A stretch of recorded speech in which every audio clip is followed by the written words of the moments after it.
Sasa tutampata ustadhi wa pili ambaye kwamba Ustadh Hassan Said atatuzungumzia kuhusiana na heshima kwa wazazi.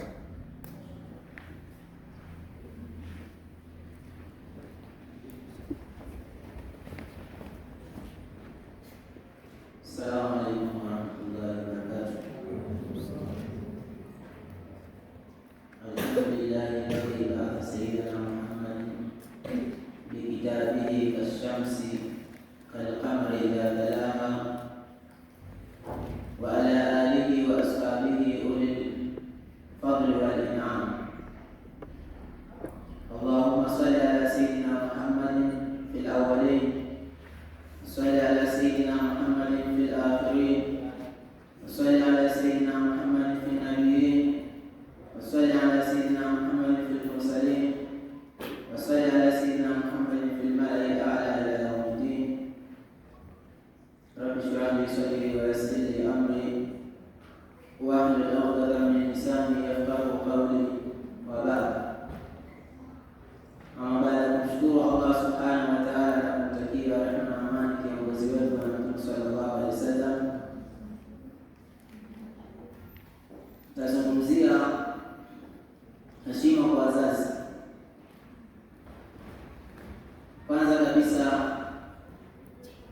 wazazi ni akina nani na kwa nini tuwaheshimu?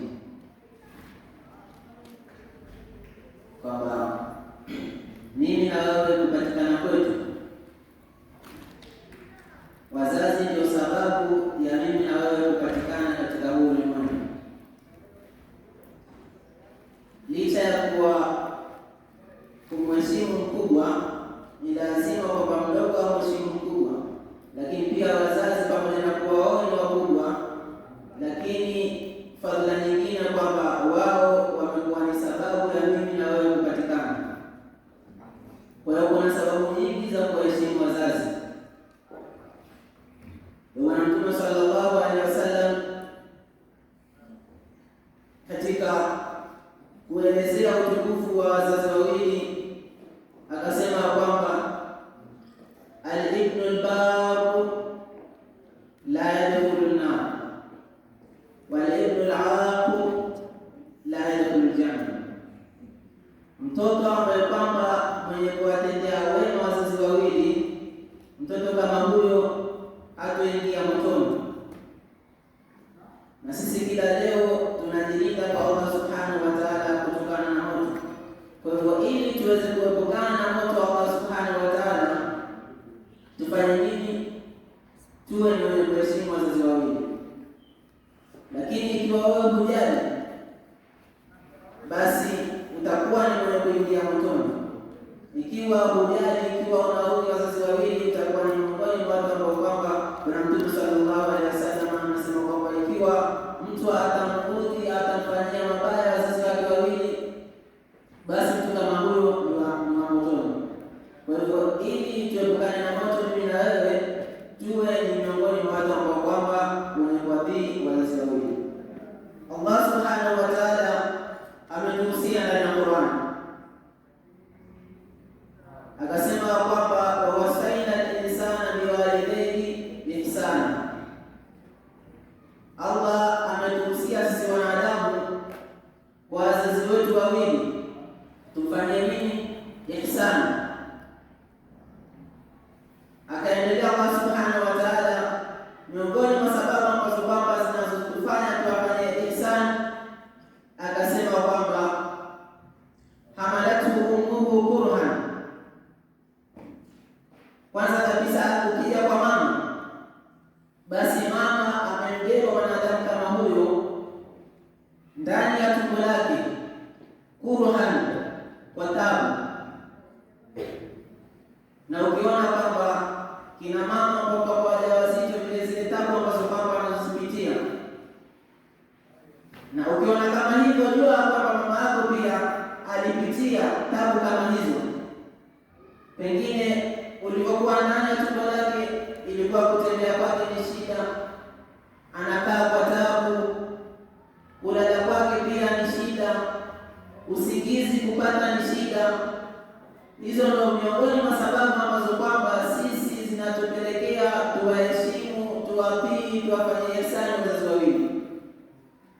Sio hivyo tu, wawadhatu kurhan, kwamba amembeba kwa tabu, hamalatu kurhan, amembeba ndani ya tumbo lake kwa tabu,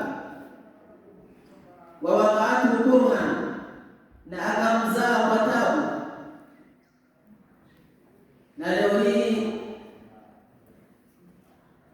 wazazi au kina mama wanakuambia kwamba uchungu ambao kwamba wamepitia wao, uchungu mkali ni uchungu wa kuzaa. Kwa hivyo mama hakujua kwamba alikuzaa kwa tabu, hakukuzaa kwa raha. Kwa hivyo hiyo pia ni sababu ya wewe kumheshimu mama yako. Lakini utakuta watoto katika zama hizi, utakuta mtoto anasema kwamba kwani kunizaa nini? Lau ningetangulia mimi ningekuzaa pia. Na hii ni kauli ambayo kwamba kauli Allah subhanahu wa ta'ala ameikataza na ameikemea. Hata amesema Allah subhanahu wa ta'ala, ile kauli ndogo ya kufi, yani kama kuna kauli ndogo zaidi ya kufi, yani ile umekelewa, hiyo pia inaingia katika maasi ya kuwaasi wazazi wawili. Na kama ingekuwepo kauli ndogo zaidi ya hiyo, basi Allah subhanahu wa ta'ala angeitumia kauli hiyo kutukataza sisi kuwakemea au kuwakaribia wazazi wawili. Kwa hivyo Allah subhanahu wa ta'ala akaendelea akasema kwamba hamalatu ummuhu kurhan wa wada'atuhu kurha wa hamluhu wa fisaluhu 30 shahra, kukubeba wewe mpaka akuachishe kunyonya ni miezi mingapi? Miezi 30. Yote hayo mama amejitolea kukulinda wewe, amekubeba miezi 9. Hakuna baya ambayo kwamba amekufanyia ukiwa ndani ya tumbo lake. Na hali kwamba leo hii tunaona kuna wazazi wengine, mtu anapata ujauzito lakini anaamua kwenda kutoa ujauzito kama ule, anaamua kutoa kile kiungo ambacho kwamba kiko ndani ya tumbo lake, lakini mama yako hakuthubutu kufanya hivyo. Akakubeba ndani ya tumbo lake, akakuhifadhi, akatafuta chakula ambacho kwamba pengine wewe utapata kukua vizuri ukiwa ndani ya tumbo lake, na baba hakuacha. Wakati mama yako akiwa katika hali hiyo, baba akienda mbio, ni jinsi gani mama apate chakula ambacho kwamba akila wewe utapata virutubisho kwamba ni vizuri, wewe utapata yale ambayo kwamba yanatakikana mtoto apate ndani ya tumbo lake ili uweze kukua vizuri. Yote hayo wazazi walikuwa wakihangaika. Ndio Bwana Mtume sallallahu alaihi wasallam katika hadithi ambayo kwamba inasema, jaa rajulun ila nabii sallallahu alaihi wasallam faqala man ahammu an-nas bihusni sahabati. Bwana mmoja alienda kwa Bwana Mtume sallallahu alaihi wasallam, alipoona kwamba mimi nafaa niwe na mtu ambaye kwamba nisuhubiane naye vizuri, ni mheshimu, niwe karibu naye. Akaenda kwa Bwana Mtume sallallahu alaihi wasallam kumuuliza swali kama hilo, man ahaqqu nasi bi husni sahabati, nani ambaye kwamba ana haki zaidi ya kusuhubiana naye, yani bi husni muamalati, nani ambaye kwamba ana haki zaidi ya kwamba nisuhubiane vizuri, niamiliane naye vizuri. Bwana Mtume sallallahu alaihi wasallam akamjibu akamwambia, ummuka, akamwambia mama yako. Yule sahaba akajua pengine kuna baada ya mama ni mtu mwingine, akauliza thumma man, akamwambia thumma ummuka. Akamuuliza tena thumma man, kisha nani? Akasema thumma ummuka, kisha mama yako, mara 3. Na maulama wamesema kwamba hudimatil umma ala al-abi li 3 umur, kwamba ametangulizwa mama juu ya baba. Yani kama ukitaka kusomeana vizuri zaidi,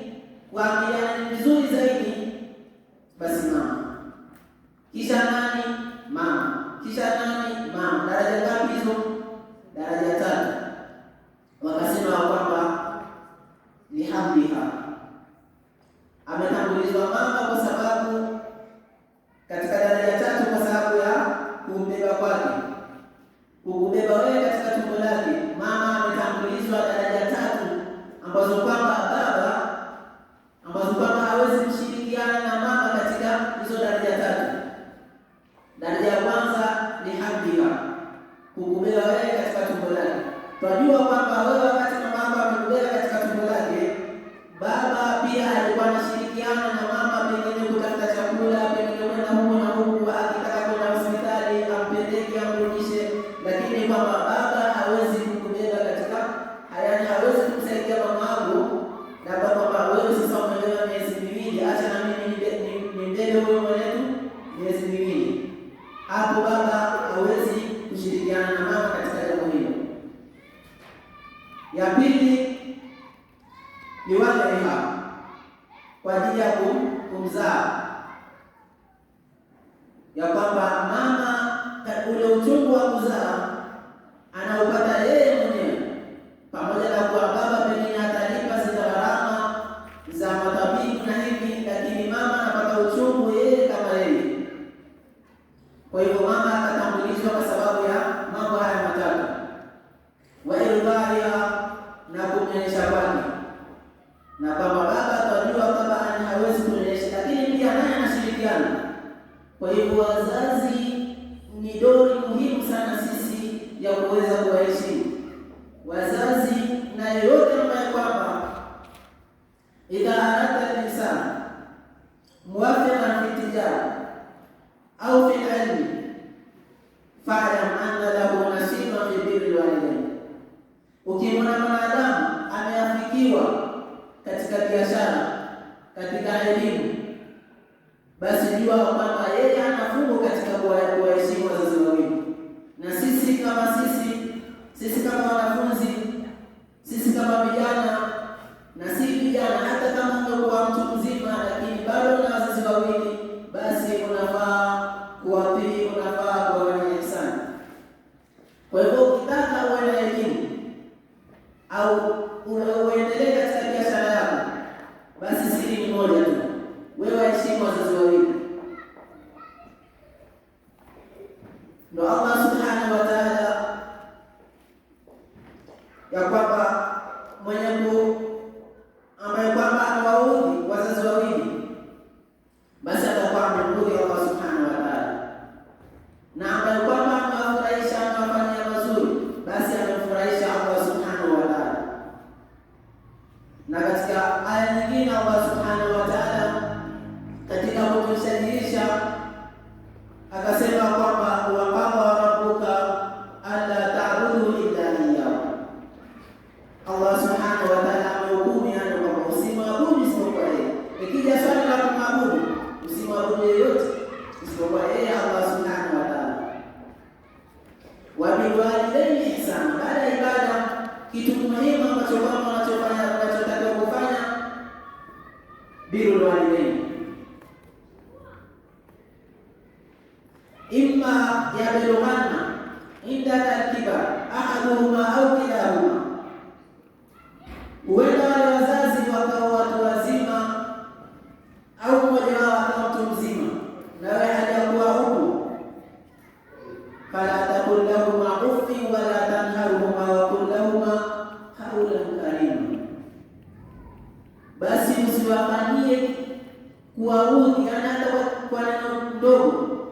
Allah subhanahu wa ta'ala anasema ufi, ile ya ufi ya labda umekasirika ukafanya hivyo, basi hata hivyo usifanye.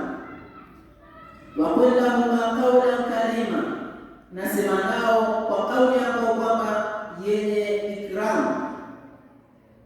Na kauli yenye ikram, Allah subhanahu wa ta'ala akusema qawlan jamilan, kauli nzuri. Kauli yenye ikram ni zaidi ya kauli nzuri. Ni ipi zaidi ya kauli nzuri ambayo kwamba inatakikana kutumia kwa mzazi? Nitatoa mfano. Kauli nzuri, labda unaamka asubuhi, unachofaa kumfanyia mzazi wako kwanza ni salamu. Hiyo ni kauli nzuri. Wengine mwambie assalamu alaikum, hii ni nzuri. lakini kalima ambayo kwamba ina utukufu ndani yake. Assalamu alaykum wa rahmatullahi wa barakatuh. Mama ile assalamu alaykum na ile assalamu alaykum wa rahmatullahi wa barakatuh ukaweka na mama au baba, hivi ina ukarimu. Bila shaka ni hii ya kuongezea ya kumwita mama au ya kumwita baba ina ukarimu. Kwa hivyo na mfano wa hivyo Allah subhanahu wa ta'ala ametuhusia tutumie kauli karima, kauli ambayo kwamba ina ukarimu, ambapo kwamba mzazi akisikia kutoka kwako atajisikia vizuri. Mzazi akisikia kutoka kwako, yani hata kama ana hasira, basi zile hasira zinaondoka. Na katika ihsani ya kumfanyia mzazi ni kwamba wewe mtoto uangalie kwamba mzazi wako wakati ule kitu gani ambacho kwamba anafaa kufanyiwa. Lakini leo hii kuna watoto ambao kwamba yeye hajui kwamba mzazi wake ni kitu gani ambacho kwamba anahitaji kwa wakati huu. Na huyu mtoto pengine utamkuta ana miaka 20, ameishi na baba yake, ameishi na mama yake, ana miaka 30, yuko na baba yake, yuko na mama yake, lakini mpaka leo hatafuti kwamba mzazi wangu ni kitu gani nafaa kumfanyia kabla hajaniambia, kabla hajaniamrisha nifanye kitu kama kile. Kuna vitu ambavyo ukiamka wewe mwenyewe kwamba mzazi wangu kitu gani nafaa kumfanyia, baada ya salamu nafaa kumsaidia kitu fulani. Na kuna wengine mzazi wake anaweza kupigia simu, na hapo wakati huo unajua kwamba mzazi kama yule amemsomesha, amemwangaikia yote ambayo kwamba tulishatangulia kuyasema, ambapo kwamba kumzaa kwa taabu, kumlea kwa taabu, mzazi yote ameyafanya. Lakini mtoto wakati huo ameshapata kazi, ameshakuwa na mshahara wake, anapigiwa na mama yake simu, anasema wazazi wengine ni wasumbufu, pengine akate ile simu au aizime aweke kule. Yaani mzazi wako anamwambia usumbufu. Subhanallah. Yaani wewe umesahau ya kwamba ulikuwa ukimsumbua mama yako mpaka anakosa kula, saa nyingine mpaka anapata ule usiku anaacha kulala, anaacha usingizi wake kwa sababu yako. Ulikuwa ukisikitika, anasikitika kwa sikitikio lako, anaacha kula kwa vile wewe umeacha kula. Yote hayo mzazi ameyabeba ili pate wewe upate kukua. Lakini sasa ulipokuwa umeshakuwa mkubwa, umeshakuwa na kazi yako, unawasahau tena, imekuwa mzazi amekuwa ni msumbufu kwako. Miongoni mwa ihsani ni kwamba umfanyie mzazi kabla yeye hajakwambia kile kitu umfanyie. Miongoni mwa ihsani, ndio bwana mmoja alikuwa amewahama wazazi wake baada ya kuwa mshikeni, matatizo yametokea nyumbani kwao, akaondoka pale nyumbani kwao, akaenda mji mwingine, akaenda kukaa miaka 3 bila ya kuwasiliana na mzazi, bila ya kujua wazazi wanaendeleaje. Basi baada ya miaka 3, siku moja akapita katika darasa hizi, akasikia yule mwenye kutoa darasa anazungumzia kuheshimu wazazi, umuhimu wa wazazi. Basi akakumbuka, kumbe mimi sijawafanyia ihsani wazazi wawili. Bwana anaitwa Osama, ikabidi arudi nyumbani aweze kumwomba msamaha mama yake, baba yake aweze kumwomba msamaha. Lakini alipokuwa anaingia katika kile kijiji chake, basi akawakuta watu wanampa pole, wanamwambia Allahu ajraka, yani kauli hapo kama inaonyesha kwamba mama yako ameshafariki. Na muda huo yeye alikuwa anaenda kuomba msamaha, yeye alikuwa anaenda aone wazazi wake. Basi yule mzazi, yule mama, unaambiwa hiyo miaka 3 alikuwa akitafuta jinsi gani anaweza kuongea na mtoto wake, jinsi gani anaweza kusikia sauti yake, lakini mtoto hakuwa na habari kama hiyo. Alipofika nyumbani kwao, akaingia katika chumba chake, akakuta chumba chake kimesafishwa vizuri kuliko ilivyokuwa mwanzo. Akakuta kuna nguo zake alikuwa ameziacha zimefuliwa, zimepangwa vizuri. Basi yule mama kuna ujumbe ambao kwamba alimwachia mwanae kama yule, akachukua ujumbe ule akasoma, akakuta kwamba mama yake amemwandikia kwamba mwanangu sana, ukikuta nimefariki basi nisamehe. Yaani yule mama yuko tayari kuomba msamaha, pamoja na kuwa yule mwanae ndo amemhama, yule mwanae ndo hataki kuongea naye, lakini mama akaona bora aombe msamaha hata kama ni kwa ujumbe. Yule akawa ni mwenye kulia kwa vile amemkosa mama yake na ameshindwa kumwomba msamaha. Kwa hivyo sisi kama watoto, huu ndo wakati wetu wa kuomba msamaha wazazi wawili wakati bado wako hai. Ni wakati wetu wa kupatiliza, kwa sababu unapowatii wazazi wawili itakuwa umetii kauli ya Allah subhanahu wa ta'ala, kauli ya Bwana Mtume sallallahu alaihi wasallam, na utakuwa ni mwenye kupata thawabu kwa kule kuwatii. Na ndio maana bwana mmoja alipotaka kwenda kwenye jihad, Bwana Mtume sallallahu alaihi wasallam alimwambiaje? Fafihima fadali, wazazi wawili, kwa hao wazazi wawili pigana jihad, kwa kuwa kuna wazazi watafikia umri ambao kwamba hawatajiweza.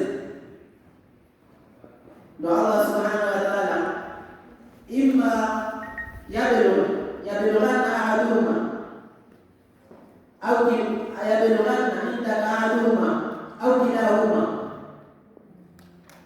yaani huenda wakafikia utu uzima. Sasa pale wanapofikia utu uzima wanakuwa hawawezi, wanakuwa nguvu zao zimewaishia. Sasa wewe kama mtoto unafaa usimame watunze wazazi wako wawili. Wewe kama mtoto unafaa usimame uwatunze wazazi wawili, uwajengee nyumba ambao kwamba pengine kama una uwezo uwajengee nyumba ambao kwamba wakikaa katika nyumba ile watajisikia kwamba sisi tuna mtoto mwema ambaye kwamba Allah subhanahu wa ta'ala ametujalia. Na uwe ni miongoni mwa watoto ambao kwamba wazazi watajifakhirisha kwa mtoto kama huyo. Mpaka hapa mimi nitakuwa nimekuishia. Wa hadha, assalamu alaykum wa rahmatullahi wa barakatuh.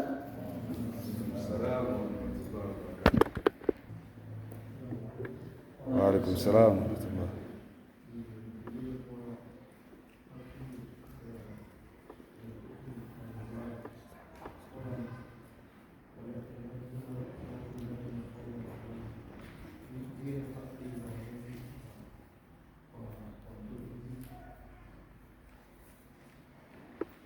Anauliza kwamba kwa mzazi, Allah subhanahu wa ta'ala amesema mtoto kumfanyia haki mzazi na kwamba qul lahum qawlan karima, na useme nao kauli ambayo kwamba yenye utukufu ndani yake.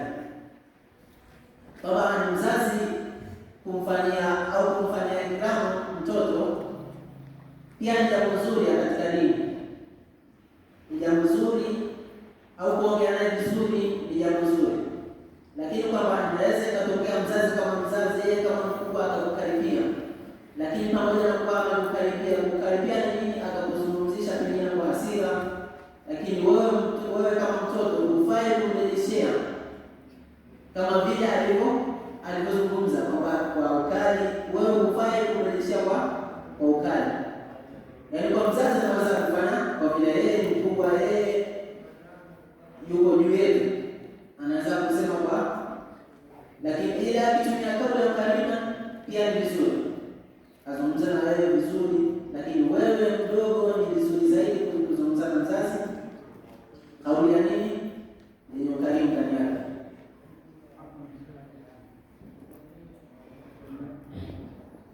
Kulingana na nilivyoelewa swali, aliuliza haki za mtoto kwa mzazi wake, haki zake kwa mama yake na baba yake ni gani? Kama labda pengine yeye baba ana haki kwa mtoto wake, azungumze naye vizuri, aishi naye vizuri, labda pengine amlishe kulingana na hizo haki ambazo kwamba umezitaja. Sasa yeye haki kwa baba yake ni gani? Ndio swali hivyo swali lako ilikuwa ni haki zao kutoka kwa mzazi na haki za mzazi kwa watoto pia.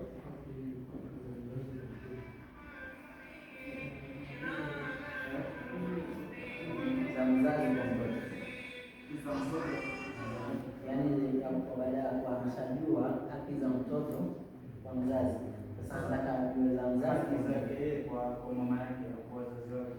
Ndio hivyo. Naam, ndio Kiswahili kinasumbua. Lakini tutaelewana kuelimisha.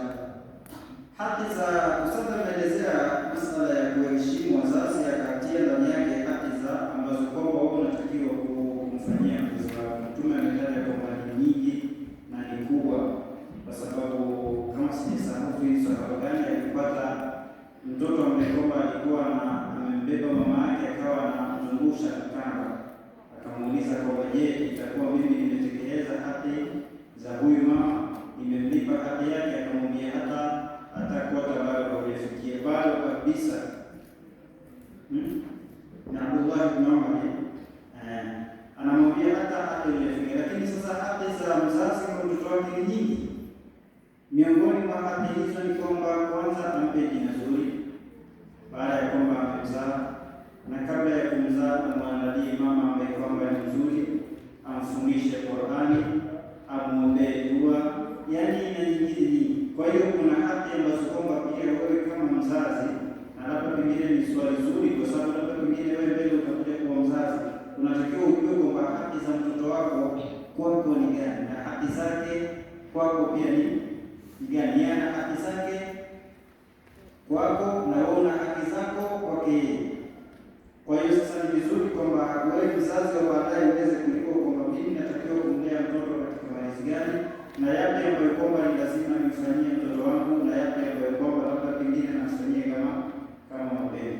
Ni nyingi, kumpa jina zuri kama masala pengine kama kumfanyia hakika ni sunna, lakini suala la mtoto kumpatia jina zuri ni kumfundisha Qur'ani, kumfundisha elimu ya dini, kumlinganisha. Kama una watoto wawili watatu, unatakiwa wote wafanyie haki ziwe sawa, na nyingine nyingi ambazo kwamba sidhani kama muda unaturuhusu, lakini labda pengine ilikuwa ni mada ambayo kwamba nafikiria karai tulizungumza kuhusiana na mambo haya. Sijui ilikuwa ni karai Liondele tulizungumza kuhusiana na mada hiyo, haki za wazazi, haki za watoto kwa wazazi wao.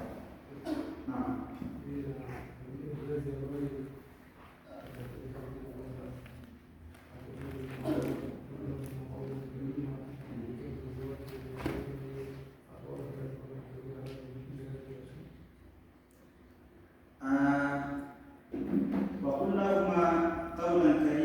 Swala la mtoto kwa mzazi, wewe ukishajua haki zako kwa mzazi wako unatakiwa kuzifuata. Haijalishi yeye ni mkorofi. Kuna wazazi ni wakorofi kweli kweli, sawa. Kama kuna watoto ambao kwamba ni wakorofi katika sisi hapa, kuna watoto wakorofi na Mungu asijalie, lakini kuna wazazi pia ni wakorofi, kwa sababu sisi tunapokuwa hivi ndio tunaenda kuwa wazazi. Sawa. Sasa lakini Mwenyezi Mungu Subhanahu wa Ta'ala anazungumza katika sura Luqman, kama sijakosea, wa jahadaka ala an tushrika bima laysa laka bihi ilmun fala tuti'huma wa sahibuhuma fi dunya ma'rufa. Mwenyezi Mungu anasema kwamba ikiwa wazazi watakuforce mfano kufanya kitu ambacho kwamba hukitaki wewe, labda pengine unaona kwamba hiki kitu hakiendani na principles zako, au labda pengine sheria za dini, ikiwa ni zako bora uvunje. Ikiwa ni dini, sasa ndio unaambiwa kwamba ikiwa utakuforce kufanya kitu ambacho kwamba wa jahadaka ala tushrika bihi, fala kumshirikisha Mwenyezi Mungu Subhanahu wa Ta'ala usifanye, lakini unatakiwa kuishi nao katika huu ulimwengu vizuri. Jitahidi sana kwa kadri ya unavyoweza kumridhisha mzazi. Kuna wengine hata kufanya vitu lakini wewe unatakiwa kufanya bidii ili uweze kufikia zile radhi zao, kwa sababu ridha fi ridha alwalidaini. Haijalishi ni Waislamu na sio Waislamu, ni wazuri sio wazuri, kwa sababu wazazi wanatofautiana kama kwa kwamba sisi watoto tunatofautiana. Kwa hiyo katika hali zote mzazi ni Muislamu, mridhishe, si Ni mzuri, anakufanyia mazuri kwako, mridhishe. Hakufanyia mazuri, mridhishe. Kuna wazazi ambao hata wanakataa watoto wao, lakini yeye, wewe mtoto ndio si mzazi wake, ni mzazi wake. Kwa hiyo fanya kile unachokiweza, sawa, kwa kujitahidi kwa namna gani unaweza kumridhisha mzazi wako, kwa sababu yeye akiridhika ndio Mungu amekuja.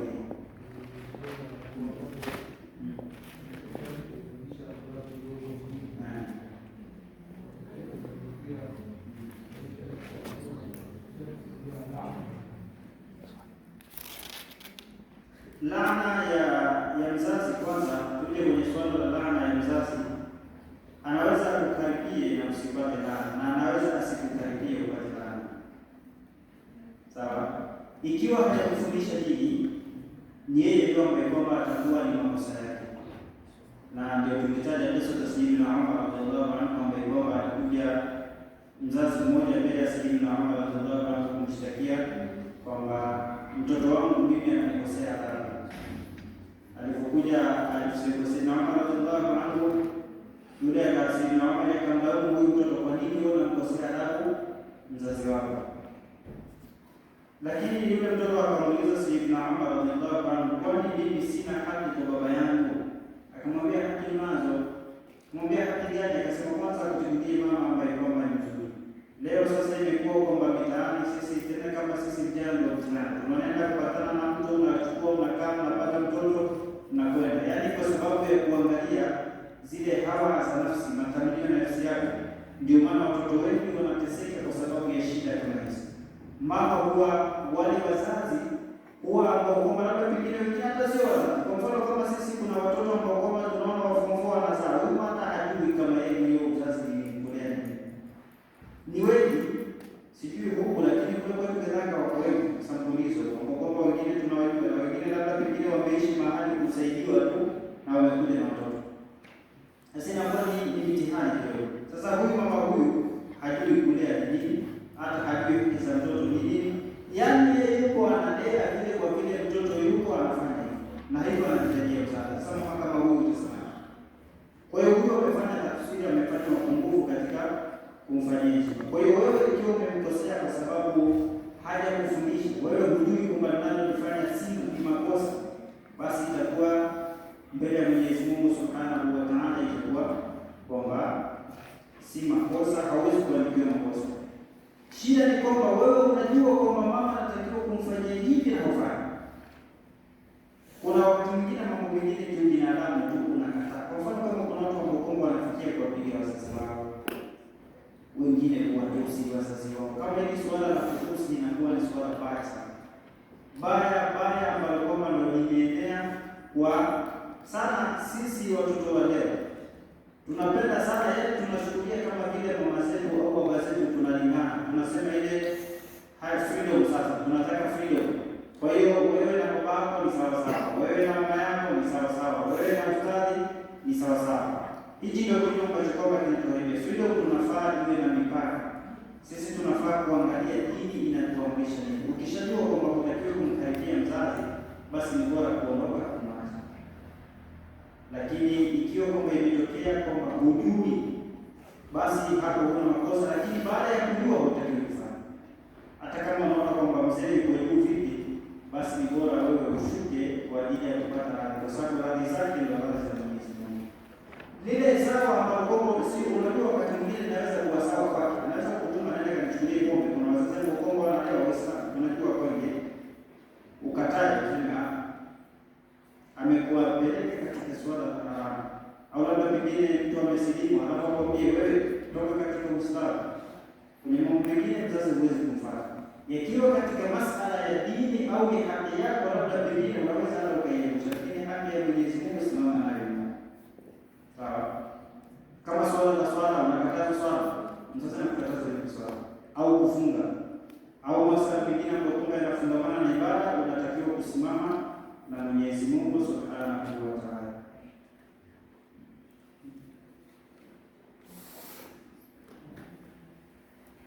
Swali kuhusu wazazi. Huko watu wamelala.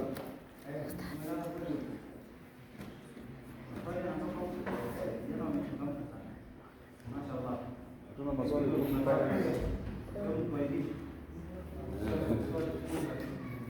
nani kuna swali? Andika kama unataka kuuliza andika chini. Ama nyinyi mnaheshimu wazazi wote? Ndio hamna swali. Tutauliza wazazi tu sasa pia. Nani kuna swali?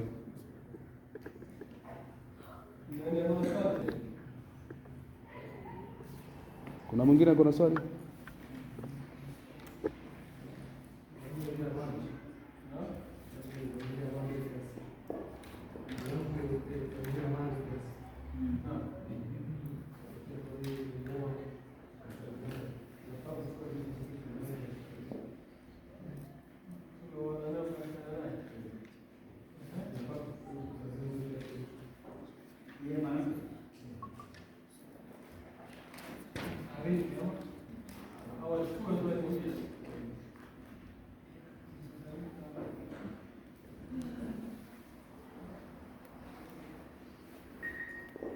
Hizo vitu ni za nani? Ni zako wewe au ni za nani?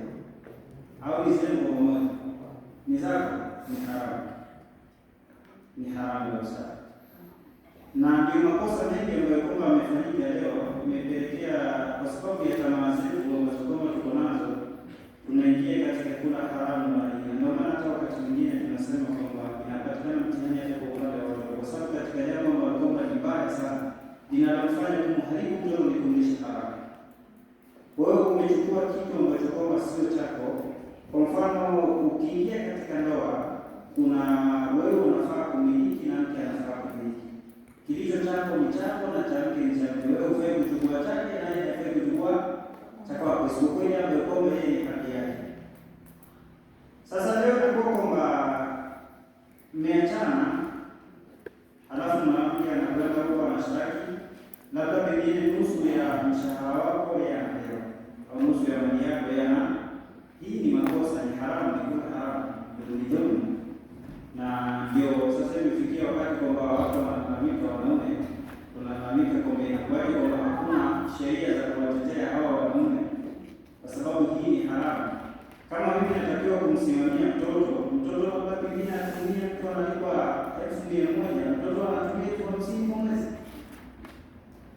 ni makosa ambayo kwamba inapelekea kwamba wao wanakula haramu, na yote ni kukosa ile takwa na kumwogopa Mwenyezi Mungu Subhanahu wa Ta'ala. Ndio maana Mtume anasema hata katika swala la kuwafanya vikati dini tabati ya angalia kwenye dini, kwa sababu ikiwa hana dini, anachokiangalia ni tumbo lake, ni kupendeza, ni dini. Hapo ndio unapokuwa tunaingia katika mitihani mingi.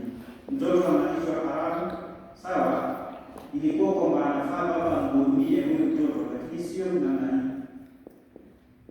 Kwa hiyo mwanamke hafai kuchukua kitu chake isipokuwa kwa ruhusa chochote, haijalishi yuko ndani ya ndoa au nje ya ndoa. Mmeachana akachukua kila kitu, huyo mimi nafaa kumshtaki. Kama tutakuwa na hukumu za kisheria za Kiislamu, huyo mwizi anafaa kuhukumiwa Kiislamu. Kwa hiyo si kwa sababu mliishi pamoja ndio chako kinakuwa chake tena.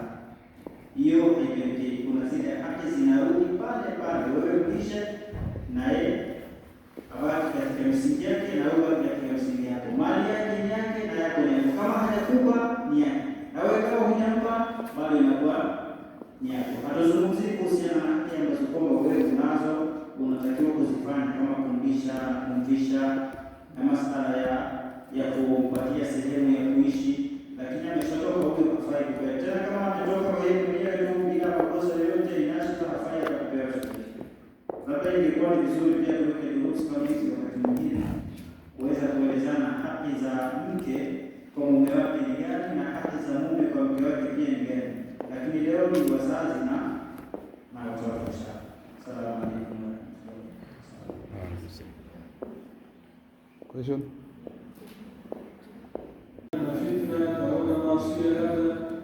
Akakimbia tena akificha sehemu habari, ikiwa anafanya ibada baada ya miaka mmoja akamtamani. Alipomtamani mamake, mama akatoka mjini kwenda kutafuta mtoto wake. Akifika sehemu kama ile ambapo yuko mtoto wake, akampata mtoto wake yuko katika swala hiyo swala. Alipompata hiyo swala kama vile kuuliza ya Jurayj, Jurayj alikuwa ndani ya swala. Jurayj akajiuliza swala, Rabbi ya ummi, je, swala yangu na mamangu nisikilize nani? Fastamana biswala yake. Basi akaendelea na swala yake, mama akakaa mpaka akachoka. Mama akaenda baada ya muda kule tena miezi akarudi tena. Aliporudi mama tena akapata tena Jurayj wa swali. Akamita tena Jurayj akajiuliza tena vile vile akiendelea na swala. Na swala zote kama zetu leo swala kama express hapa dakika 2-5 swala imemaliza. Tu swala pengine tuna masaa, kila kuhakikisha na dakika 2 siku nzima. Basi mama akakasirika kuondoka. Mara ya pili mara Jurayj akakaa kaja akamtembelea. Akija tena Jurayj vile yuko ndani ya swala. Akakuta tena Jurayj akitikia akiendelea na swala yake. Basi mama akatoka pale akakasirika, akaambia Allahumma la tumithu hatta yadhuqa wujuha al-muisat. Ewe Allah, usimfishe huyu Jurayj mpaka aonje nyuso za wanawake ambao kwamba ni wabaya, wanawake ambao kwamba wanapenda wanaume. Dua mama anaiomba tena, anamwambia nani? Mtu ambaye kwamba ni mwenye ibada, mtu ambaye kwamba time zote siku zote ni kufunga na siku zote ni kuswali.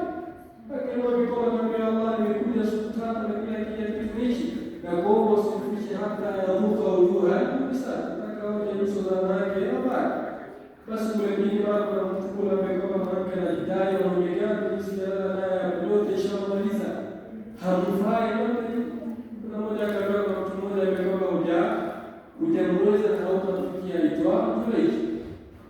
Yule mwanamke akafika safari akajipanga akienda kule kwa Jurayj kwa swali, akawa kwenye kumbembeleza Jurayj hata kumsikiliza kumwangalia. Mwanamke akaenda akalala na mwanamke mwingine akashika mimba. Baada ya kushika mimba akaja mjini, siku ya kuzaa akaelezea, je, mwambie mimba ya nani? Akamwambia tujue, akamwambia mimba ni ya Jurayj. Mwambie kwamba wasema ni mchaji Mungu, mimba ni yake. Angalia anamsikilizia, watu wakakasirika mjini. Wakatoka mbio mpaka katika sehemu ambapo kwamba Jurayj yuko. Alikuwa nyega kipanda chake mwenyewe ya swali. Wakaja wakampiga, wakamvunja, akamtoa madamu. Wakambeba mpaka mjini, kibaka wewe, fanya ustadi, mchaji Mungu, kumbe hakuna chochote, kibaka mkubwa wewe. Umekwenda kulala na mwanamke wamegoma hapa. Na Jurayj hakufanya. Afika kule mjini jamani, hadi kila kitu madamu anatoka. Akaambia mtoto wetu alozaliwa bwana yangu. Basi Jurayj pale akaenda kwa mtoto akamwekea kidole chake kwa kitovu chake. Kisha akamwambia kwa jina la Mwenyezi Mungu, mtoto sema nani ambaye kwamba ni babako. Yule kijana akasema babangu ni mchungaji mbuzi fulani. Kitu gani kilichomfikisha Jurayj atupe na kujia kibanda chake? Dua ya nani? Ya mama. Na alikuwa mtu gani Jurayj? Mtu mwenye hii ibada zake. Vitu vile ambavyo ibada zetu ni chache, dua moja itatupita mbele. Kwa hiyo tutumie sana na dua za wazazi. Dua za wazazi ni hatari. Mmoja katika wanazuoni anasema wazazi msiwapize watoto wenu. Anasema ikiwa mdogo kuna siku umemshika kidege vile kifuka kamba. Anasema kifuka kamba vile mara kuka katika. Kwa mambo akakasirika kaambia hapo usimfishe ni mpaka kuka katika. Anasema alipokuwa mkubwa mpaka kakata huko. Tunatumia sana na dua za wazazi. Hazina pazia baina ya wazazi na baina ya Mola Subhanahu wa Ta'ala. Mola sema ridha alwalidain dinun au dayn. Kuwaridhisha wazazi wawili ni dini au ni deni. Dini kivipi? Atakupeleka mpaka peponi. Deni kivipi? Ukimsumbua mzazi na wewe utalipwa. Aljazau min jinsi al-amali kama tadinu tudanu wa dunya taduru.